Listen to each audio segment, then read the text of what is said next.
Welcome to Signs Unscripted. I'm Robin Donovan, Signs of the Times editor-in-chief, and with me today is... Hi, I'm Chris Sturdivant, sign painter and gold leaf artist from Atlanta, Georgia, better known as the Debonair Signman. So what does that mean, the Debonair Signman? Essentially, it's more of just the way that I dress. I kind of wanted to be as authentic as possible, and it stems back to me actually being a bartender before I was a full-time sign painter. And, in the heyday of these crafts, be it bartending or sign painting in the 10s through 1950s, 60s, everybody dressed really properly when they went to work. They wore they wore a tie, shirt, slacks, and so I kind of held on to that heritage of these crafts. So when I was bartending, I started wearing ties and bow ties a little bit sooner than the craft bartending thing kind of took off, and I kind of just kept that going into my sign painting career. So I still wear a button-up shirt. If it gets really, really hot, I might not wear a tie or a bow tie because it gets like 1,000 degrees and 10,000% humidity down here in Atlanta. Yeah. But,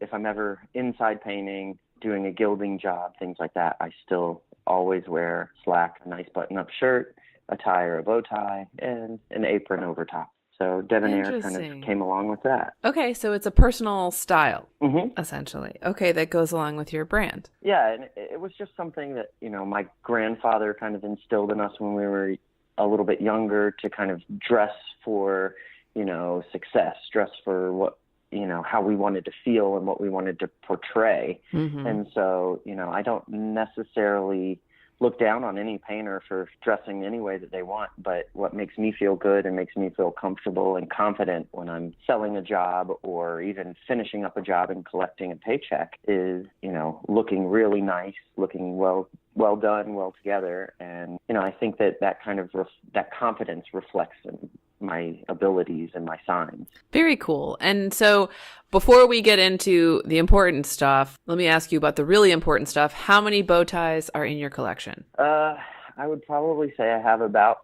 60 bow ties and probably over 100 regular ties. Okay, so if you get paint on one of them, it's okay. You have backups, essentially. Yes. All right. I mean, cool. I have a few that I will not paint in that are either my grandfather's or were gifted to me that I know are like really, really high quality or something. But for the most part, everything in the closet is paint wear and everything gets a drop or so on it. But for the most part, I don't have anything outside of my apron that's covered in paint. Okay. So in your sign painting work, you are going to give a presentation for SEGD about sign painting, and you mentioned when we were just getting ready to record that gilding is one of your specialties. So I know that gilding is not something everyone knows how to do. What tips would you give for small sign companies who have to do a little bit of gilding and maybe they haven't done it before, or just working with this kind of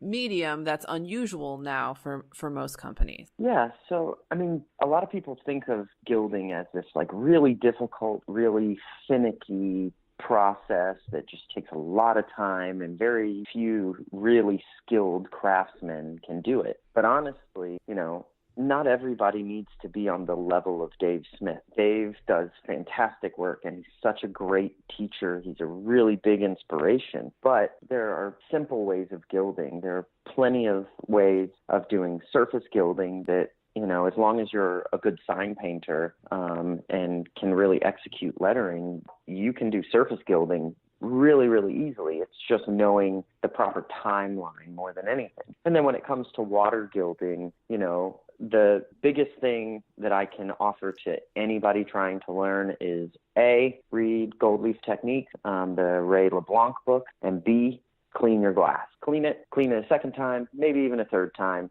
maybe a fourth and a fifth. And what are you cleaning honestly, it with? Honestly, that's a different thing. I always start with a razor blade.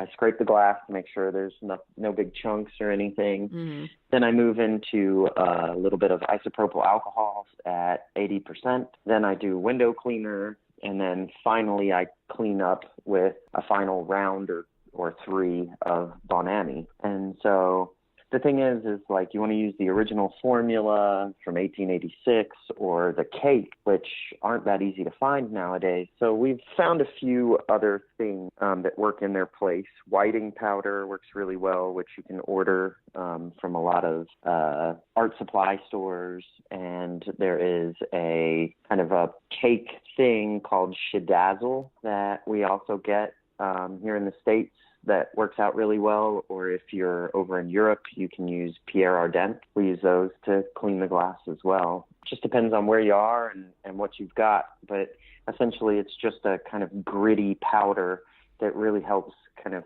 get into the pores of the glass, scrub out any oil, scrub out any dirt without really cutting the glass. So even if it looks clean, or if you've cleaned it once, it probably is not clean enough to gild, is what you're saying. Yeah, okay. Probably not, especially if it's a new piece of glass, because they kind of coat each pane of glass in like a really, really thin layer of different things depending on, who the manufacturer is. It could be a really, really thin layer of silicone. Some people do like a wax polish on it to try and make it look as clean as possible. So kind of like fruit at the grocery store, the way that they like wax it up so it looks nice, but you actually don't want that on there?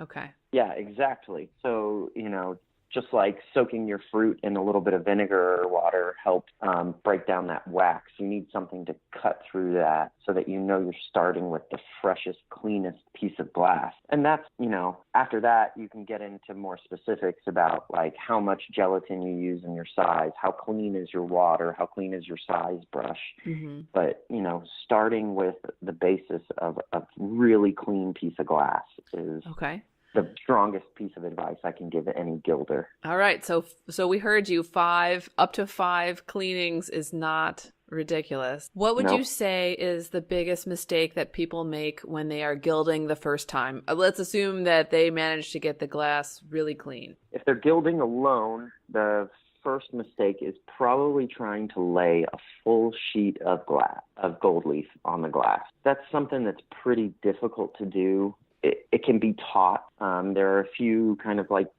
methods to get it done a little bit easier.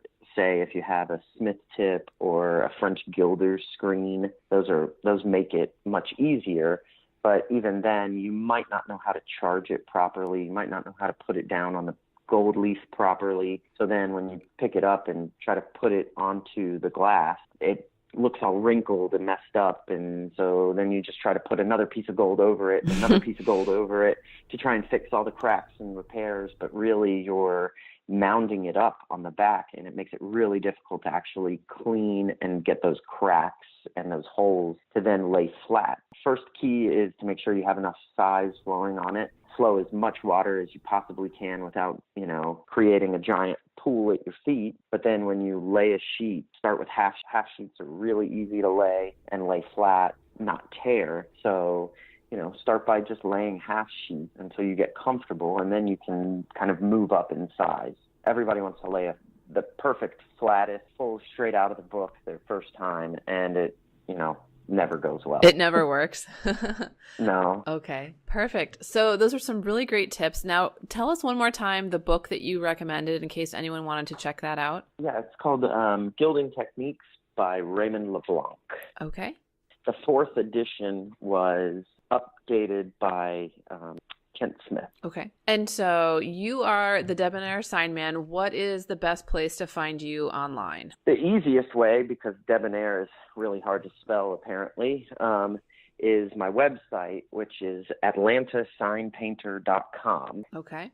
You can also find me on Instagram at the Debonair Sign, and usually by the time you get 3 letters into the word Debonair, I'm usually one of the first couple at the top. Pop up. All right, great. Yeah. Well, good luck with your upcoming presentation, and if anyone's in Atlanta, do you have the day and time for that? Yeah, it is going to be March 28th, so next Thursday at 8 p.m. And I look forward to it. I think it's going to be fun. Yes, good luck with your presentation, and thanks so much for joining us today. Thank you so much for having me.